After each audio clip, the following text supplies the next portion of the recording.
Hello and welcome back to Dr. Hollowed. In today's episode, people share the creepiest and most unexplained things happen to them that they still think about to this day. Don't forget to like and subscribe.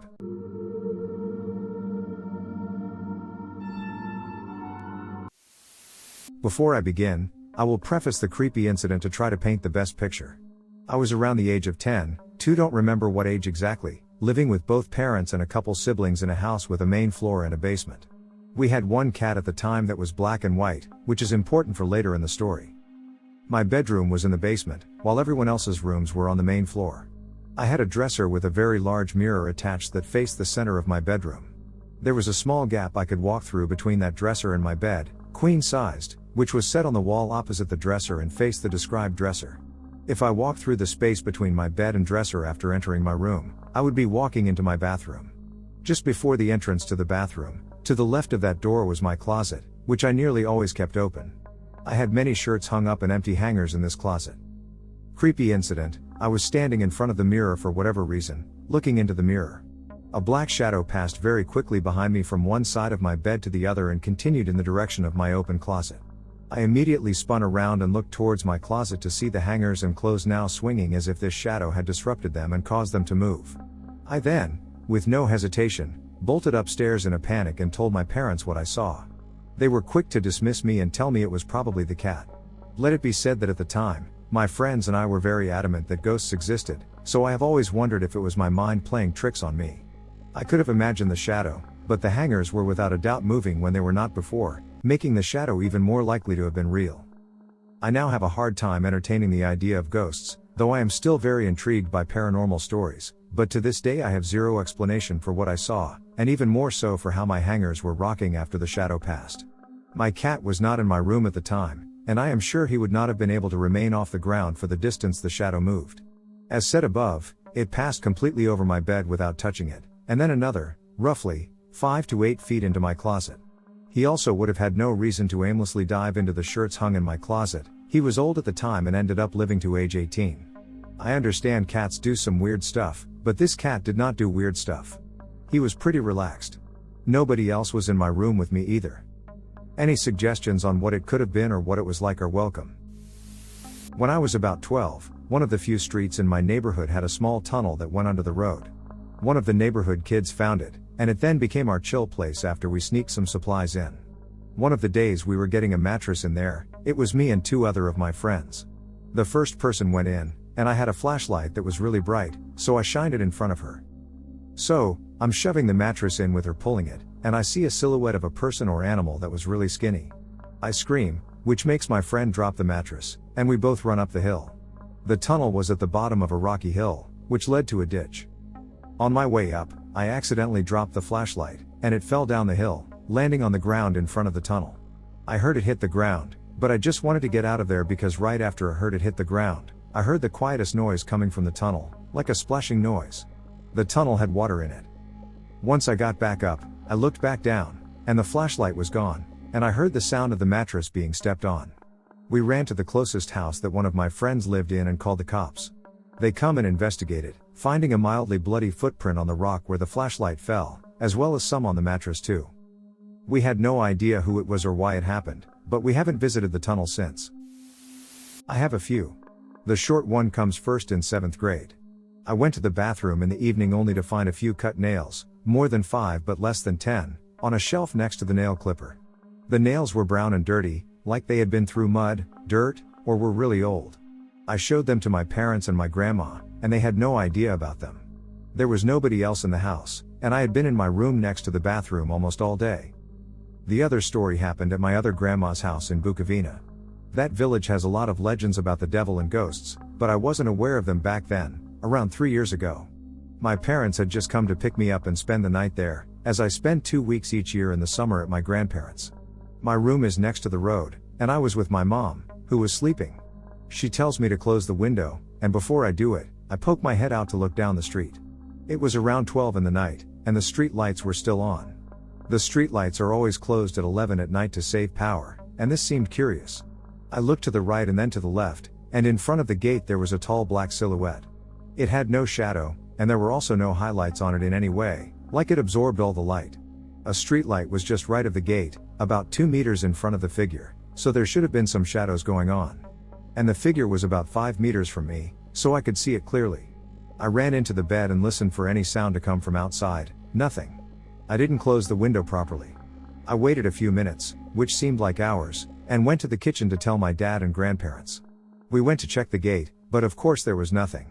Also, when we went to check, the street lights were off, and we could see no movement on the visible stretch of road. I was 11 or 12, and at midnight, after playing Resident Evil 4 for an entire day, I went to sleep. About 3 a.m., I woke up just to realize I was in sleep paralysis. Obviously, I couldn't move my body, just my eyes, and in the corner of my vision, I could see what looked like mirrors scattered around my room. The scary part is that I could hear something laughing and running around me. It was invisible in the real world, but I could see it moving by looking through the mirrors. It was tall and black. Just by doing this, I already got into a full panic state and started screaming for help. But as usual, no matter how hard I try, I can only scream in my mind. Then I just woke up, for real this time. I sit in my bed, move my hands, calm down, and look around the room. No mirrors, no ghosts. Then I looked behind my door. In the pitch black behind that door, there was a freaking face looking at me. I could just see the eyes and the mouth, but it was definitely looking and smiling at me. Then it just leans back, hiding behind the door, and vanishes. Again, I was in panic, so I got up and rushed to turn the lights on. I checked behind the door, and there was nothing there. I slept with my parents that night, seriously. I don't know if I was hallucinating, if that thing was a demon, or whatever. I was traumatized by that night, and for the next 2 years, I was just able to sleep if my full body was covered by the blanket. Every time I closed my eyes in bed, I felt like I was being watched and panicked. I can sleep normally today, obviously, but it still freaks me out to this day to think about it. Me and 2 friends love to camp in the woods, and we do it almost every month. We always go to the same place, and nothing has ever happened except once. Inside, where we sleep, drink, and so on, there is a door with a small window. So, we were out drinking and talking shit and having a good time, and all of a sudden, a freaking face poops up in the window. Not a shadow. A real human. The thing looked into our eyes, and we just looked back in shock. We are all quite tall and had knives and axes, so we decided to go out looking to see what the fuck that was. We ran out directly when the thing disappeared from the window, and no one was there. We looked everywhere for it and just couldn't find it. We heard someone running close to us but couldn't see anything. We have a strong flashlight and pointed it everywhere, but nothing. One of us has a 4-wheeler, so we decided to take it and drive around. The stupidest thing to do, I know. They were supposed to hunt us, but we were not supposed to hunt them.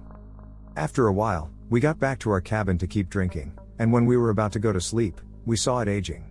We decided to just not care and hope that it was just some kids playing around.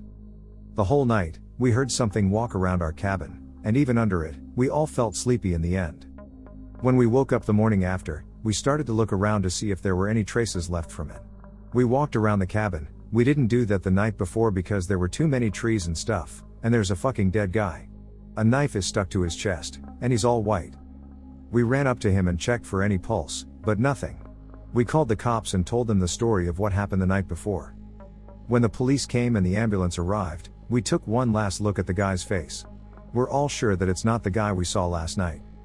The police found the guys who killed him, and apparently he had been hiding in what we thought looked like a toilet outside the cabin.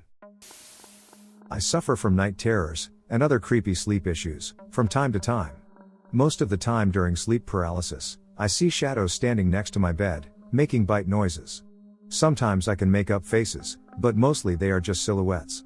Anyways, one night I was sleeping with my boyfriend, who also suffers from sleep paralysis, night terrors, and recurring nightmares, yay, and I had a dream that a young woman was standing over me smiling. She then bowed down to get her face close to mine and said something that I could not remember when I woke up right away. I was under sleep paralysis, and I heard my boyfriend talking to someone that he seemed to believe was outside the window over the bed, 2nd floor, no balcony, and I tried to move to see who he was talking to, but yay sleep paralysis. Anyways, he starts crying, and I snap out of it and start screaming like hell, which wakes him up, and he starts crying and screaming too. My brother heard us and came running, turned the light on, and helped us calm down. After the fright passed, we got back in bed and started talking to each other about what happened. My boyfriend was talking to his dead grandmother, who, in his dream, came to visit because it was his birthday eve. I tell him about the smiling young woman from my dream and describe her. Apparently, I described his dead grandmother when she was young, whom I never met. I was on a bike ride in the middle of the day by myself. I was on a pretty popular trail but hadn't seen more than 2 people while riding. I turned the corner, and bam! In the middle of the path is a white-tailed deer. Or at least that's what it appeared to be. It wasn't until I got a closer look that I noticed that the deer had canine teeth sticking out like a dog. Before anyone asks, it wasn't a water deer, also known as a vampire deer. I know this because I work for a petting zoo and my boss owns a bunch of exotic animals, water deer included. This looked like a whitetail if we ignored the teeth situation. I just stopped and froze up. The 2 of us looked at each other for a while until I dismounted my bike without breaking eye contact and walked with my bike backwards until I couldn't see it anymore. I then hopped back on and rode back home. I don't think I've ever pedaled as fast as I did. I never went on that trail by myself again. To this day, I have no idea what I saw.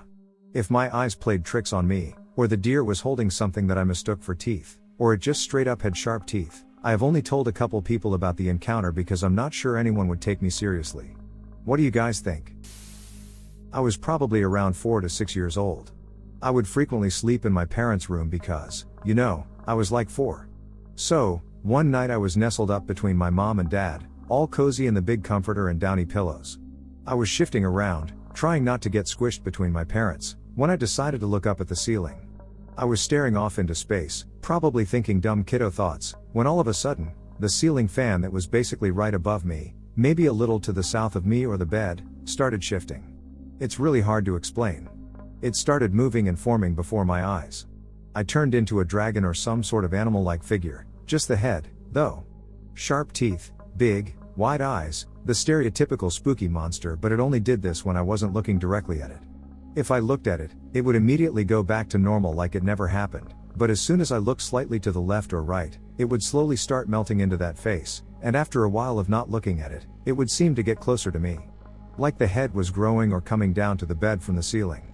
I know this was probably my eyes playing a trick on me, but it stayed with me nonetheless.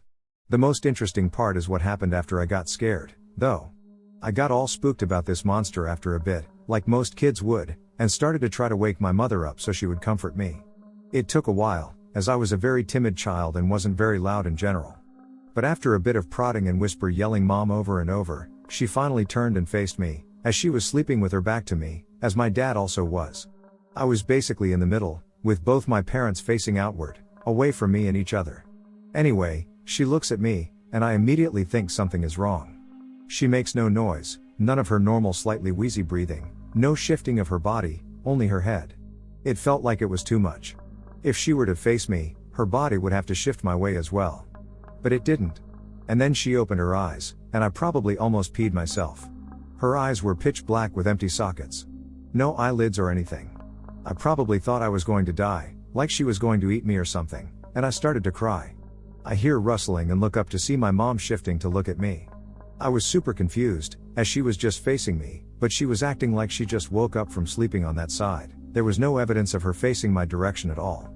She asks me what's wrong, and I try to tell her about the scary fan monster in her eyes through my tears, and she obviously doesn't think much of it and says it was a nightmare. But to this day, I know it wasn't.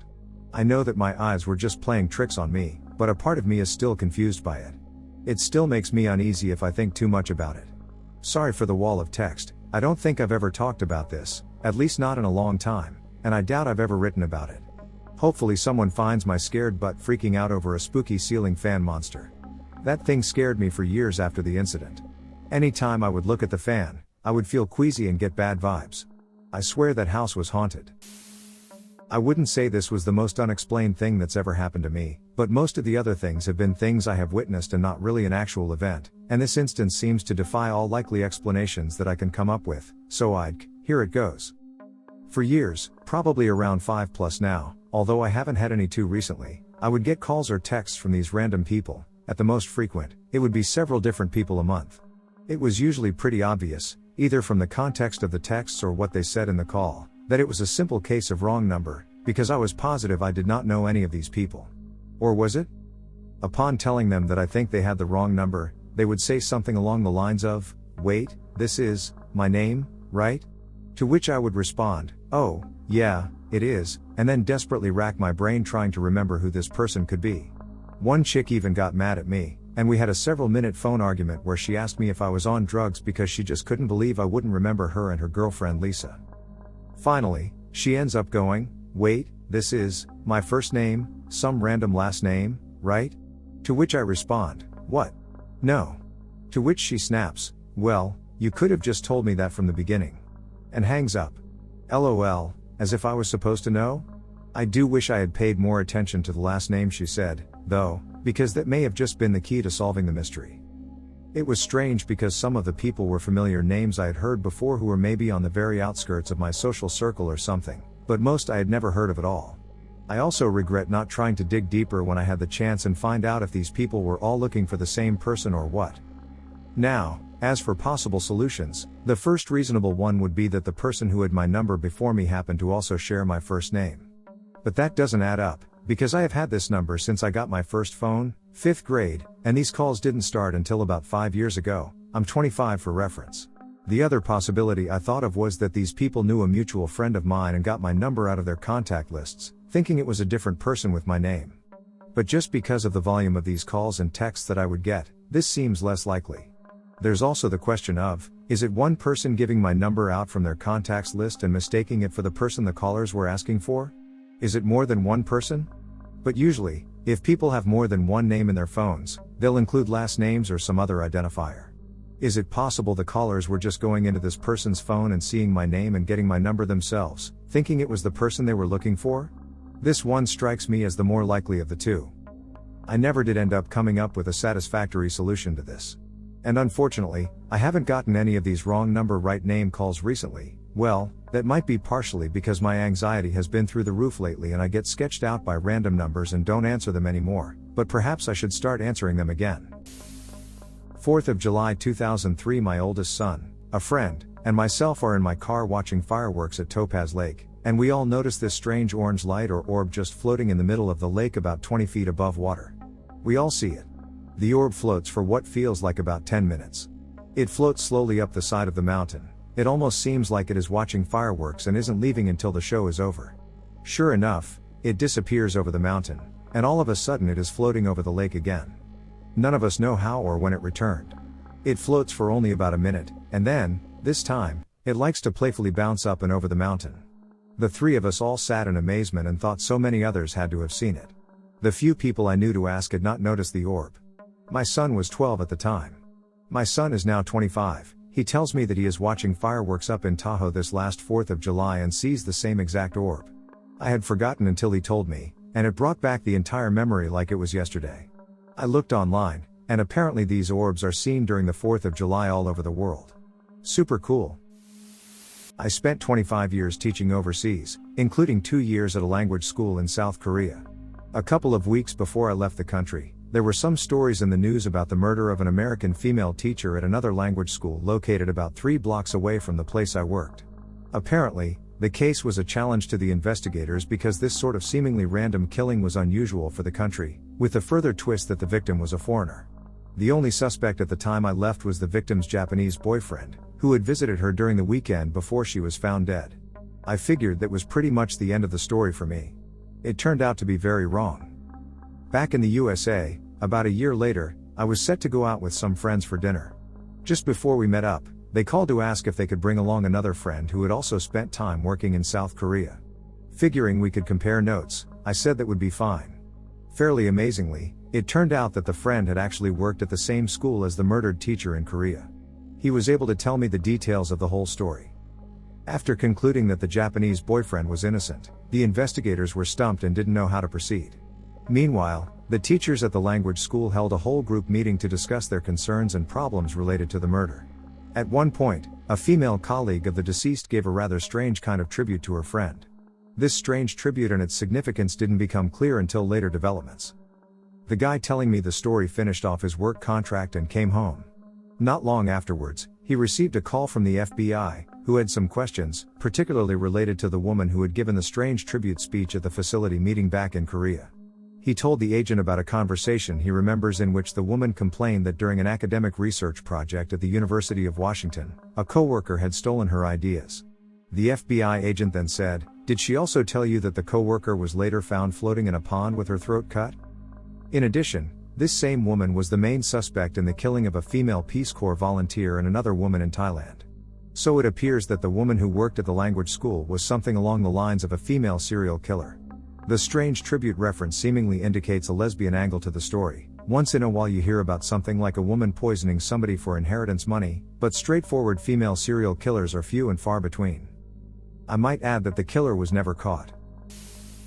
Not really creepy, but I lived in Baltimore, Maryland, when I was going to school for audio engineering. And where I lived on E. 31st Street, a block in one direction went to John Hopkins School and a nicer part of town, and a block in the other direction went to Greenmount Avenue, which is notoriously bad. I didn't know this at the time and took a walk when it was dark out. I heard something behind me and turned around with my fists up. I was staring down the barrel of a handgun. He said, "Kick it out." I noticed there was another guy there, standing like 10 feet away, kind of behind a car. The guy with the gun got a G-Shock watch, $20, and a nice Samsung phone. I wasn't worried about it. The weird part was that the guy that was standing 10 feet away seemed to be coaching him, which made me think it may be an initiation for a gang or something. After he got my stuff, the gunman said, "Drag your fucking ass," and I turned around, looking back here and there in case I was going to be executed. The other guy then said, "What are you doing? Shoot that motherfucker." I said, No, please don't." The gunman pointed the gun at me and said, "Get out of here now." He decided to spare me. While I was not thankful for the situation, I was thankful he didn't shoot me. I often still wonder why he didn't and whether it was a plain old robbery or a gang initiation. All that said, I am extremely lucky and thankful I didn't get killed that night, as many other innocent people in Baltimore have during robberies just like this. A couple years ago, my wife's older teenage cousin and some of his friends got into ghost hunting, and being that I'm the only adult among the family still childish enough to want to go ghost hunting, I was their chaperone. We live out in a relatively rural town in Oklahoma, and there are quite a few Indian cemeteries around, so we would go check them out and run his buddy's ghost hunting equipment out there. Being that it's rural Oklahoma, there's a small but real chance of running into meth heads out on the back roads, so I always carried my pistol when we went ghost hunting. So we go to one of the cemeteries and we're going through all the tech, a laser grid pen to look for ghost movement, ghost radio to listen for communication, a homemade IMF generator, and all that, when we start walking towards a gazebo at the back of the cemetery and I notice that the light from the lamp next to it just doesn't look right. It's like it just has a hard stop at the edge of it, like it doesn't fade out gradually like normal light, just bright light in a circle and then immediate darkness outside of it. So I stop them and tell them to hang here for a minute and play with the ghost tech stuff. I'm just getting the creeps from that light, but don't mention it. So we're standing there, and then I turn back to look at the light, and there's a man squatting there in a dark brown trench coat, except that squatting down, his head is at least 5 feet off the ground, so I keep my eyes on that and tell them that we need to start heading back to the truck. They kind of complain a bit until one of them looks at me and sees where I'm looking and looks at it too, and his eyes go as wide as dinner plates, and he just freezes. So I drew my pistol and kept it low and ready, and I told my wife's cousin not to turn around but to grab my belt and lead me back to the truck to keep me from tripping over stuff because I'm not looking away from this thing. They finally realize that there is no humor in my voice and start moving that way, and I grab his buddy, spin him around, and tell him to move his ass. When we get about 50 feet away, the thing stands up, and it's easily 8 feet tall. It just stands there, staring at us and cocking its head back and forth. We finally get to the truck and haul it out of there. Usually if I see something like that, I start asking other people what they saw so that I know I'm not influencing their memory of it. So I asked the one kid what he saw, and he describes it exactly like I saw it. That freaked me out more than damn near anything I've seen to this day.